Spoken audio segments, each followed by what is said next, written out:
Dear Disney fans, I can't go through with this mission. I can't give Mulan to a ranter just because you all command me to. If Mulan 2 taught me anything, it's that my duty is to my heart.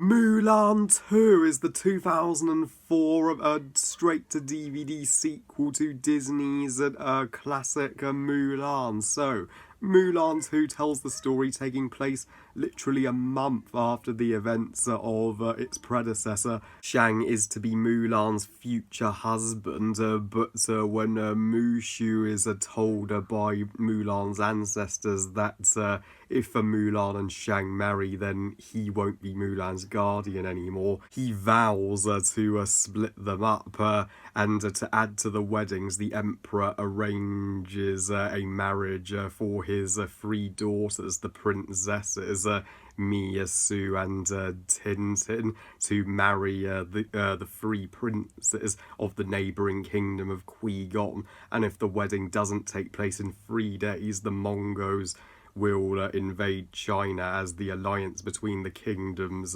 will go kaboom. So it's up to Mulan and Shang to escort the princesses safely to Qui-Gon. Of all the Disney sequels, I have the best backstory with Mulan 2.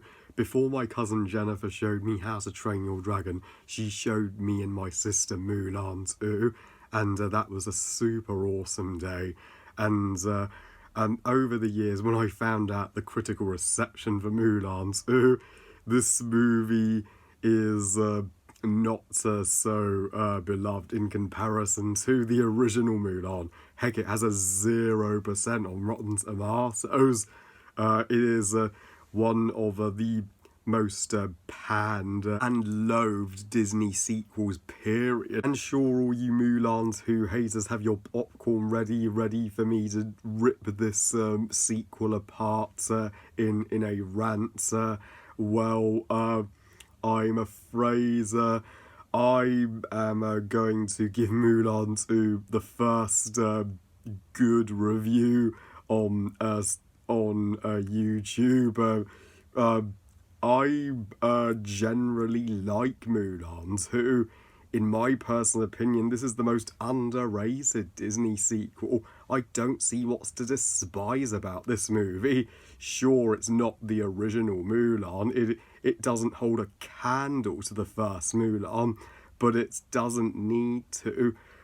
This is at least a Disney sequel I can watch without wanting to rip my eyes from my sockets. At least this is a harmless Disney sequel that does nothing offensive to the original, and is not afraid to be different from the original.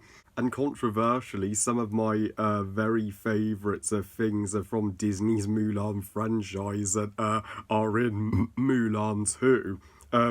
While this movie may have far lower stakes than the original Mulan, it's less epic. The scale is tinier. It does lack the epic battle scenes. It's not a war movie like the original Mulan. It's far more of a romantic movie. But that to me is a little more of a pro than this is a con. If it was a war movie all over again, it would have felt like it was treading the exact same ground as the original. Whereas by making this a arranged marriage romance movie, that's taking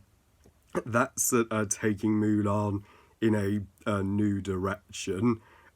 So that you can tell which movie is the first Mulan and which movie is Mulan 2. And as for Mulan herself in this sequel, while her badassery has been toned down here, she isn't exactly the Joan of Arc of Disney like she was in the first Mulan, but she's a far more spiritual warrior this time. I especially love the beginning of the movie when she is teaching the young girls of her village to how to be a true warrior by learning a balance of being spiritual and tough in the inspirational song lesson number one, and and I salute Mulan too for teaching those who want to learn martial arts. And Mulan is especially a helpful role model to the three princesses by telling May, the youngest of the princesses, that your duty is to your hearts. And of the 2000s Disney sequels, this one has top-notch animation. The animation here mimics the animation of the original Mulan so perfectly that it looks like a Mulan sequel should, down to a T. Though some of the characters' facial expressions are noticeably more exaggerated, especially Shang's, when his face in one scene is erupting with rage and in your face. Seriously, the animators of Shang in this movie, they should be character animators for, villains in horror movies. Even though it sucks that Eddie Murphy didn't get to reprise his role as Mushu, I suppose at the time he was fully booked up with Shrek 2, but his replacement voice actor, does literally the most pitch perfect Eddie Murphy impression. He sounds like a clone of Eddie Murphy. Yeah, he is that stellar. And I completely get the hate for Mushu in this sequel, how he is kind of the antagonist for breaking Mulan and Shang up, just for his own selfish personal gain. But when you look at it from Mushu's point of view, he literally is treated like trash by Mulan's ancestors. This movie is more comedic than the first Mulan, so of course the comedy characters are going to have a larger role. Mulan's ancestors are like ghosts at a retirement home, and they delight in torturing Mushu. So you can see why Mushu would do anything to get the hell away from them. But you could see why he'd want to be Mulan's guardian forever. But then he does put her before himself in the finale, and he redeems himself big time when he impersonates the Great Golden Dragon of Unity and commands that Mulan and Shang be bewares. If anything, Shang was a more unlikable character in Mulan 2 than Mushu for me. I mean, what happened to the Shang that was the first to praise Mulan's heroic actions in the final battle of the first movie? Here, Shang is just all about the duty, and he acts extremely controlling to everybody on this mission. So his aggressiveness can instantly put you off wanting to spend time with him. But and his motivations for crashing the wedding and marrying Mulan at the very end are never fully explained. After he was all about duty, but now he's all about hearts. What? And what would have made more sense is maybe Mulan's parents and her grandmother go searching for Shang, save his life from the river. And after Shang cuts the rope to uh, sacrifice his life to save Mulan, as Mulan saved his life in the first movie. And that is without question the one dark moment in this more family friendly sequel. Uh, uh, uh, but uh, I think Mulan's family should have saved Shang's life from the river and knocked some sense into Shang to remind him of how important Mulan is to him. That would have given Mulan's family a purpose in this sequel, because they literally serve no purpose. They just appear in the first and final scene. That is it. I know you can nitpick. It makes no sense that he would have three daughters in this movie, as it was never even mentioned that he ever had a wife or daughters in the first Mulan. But I guess they were on a trip somewhere during the Han invasion. But I am overjoyed that Yo Ling and Chi Po return in this sequel, and they get to do a reprise of The Girl We're Fighting For, where Yo longs for a girl who admires him for his muscle build, and Ling just wants a girl who will laugh at his jokes, and Sheepo would love a girl who is a expert on cooking like him, and what do you know? They finally get the girls of their dreams in this sequel. In fact, Mulan 2 feels like a sequel to that one song in the first Mulan. They thought, uh, our heroes never got the girl they were fighting for in the original, so I love that they rectified that in this sequel.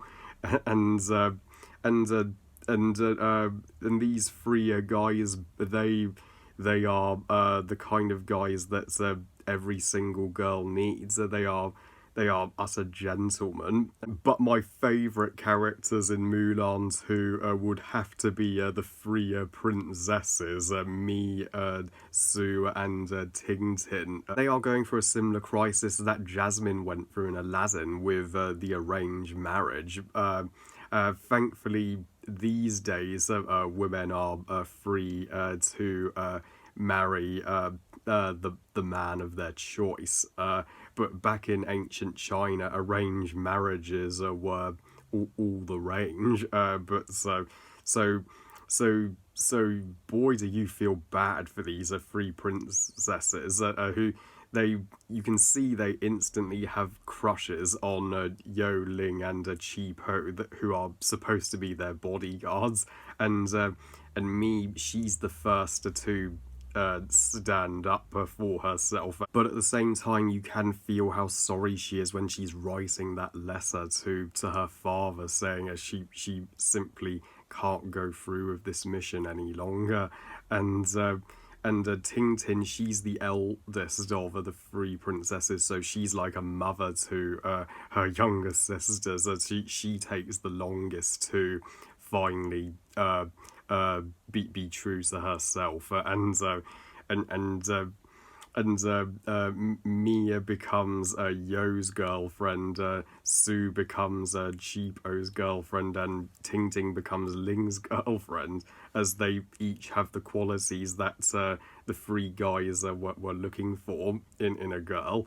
And yeah, these three princesses, they should be, well, inspirational role models for all Chinese women to be true to their hearts, and I want to be like other girls is no contest the greatest song and scene in Mulan 2. It's the most underrated Disney princess song. This movie sort of feels more like the princess's story than Mulan's story. She feels like just an advisor to the princesses. One of the lazier parts of this sequel would be on the journey to Qui-Gon, when Mushu is throwing everything he has at Shang to end Mulan and Shang's relationship, but failing epically. As I mean, harming Shang physically isn't going to make Shang love Mulan any less, Mushu.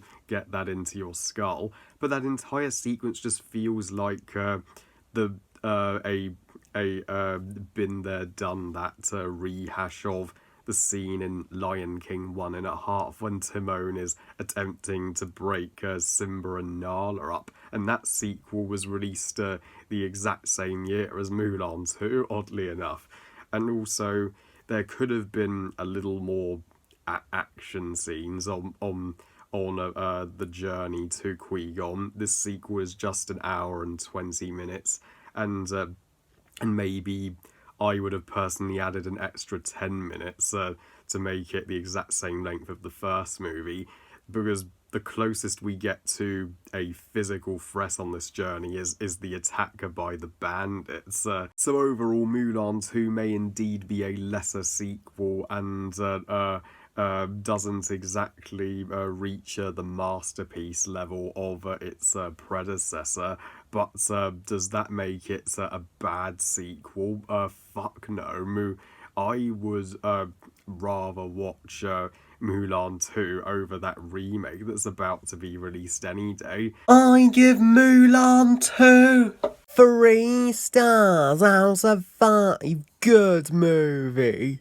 Wish I could say the same for some of the others as I gradually get through more of the Disney sequels. We've yet to get to the worst of the worst, trust me. Well, I love you guys, thank you all for watching. I hope you guys enjoyed this review, and what are your thoughts on Mulan 2? Please comment and let me know. Please like this video and subscribe. Please follow me on Twitter and on Instagram, and I'll see you next time when I review Pixar's newest movie, Onward. Finally, Pixar are back with original movies, and remember, movies are us. Bye, guys.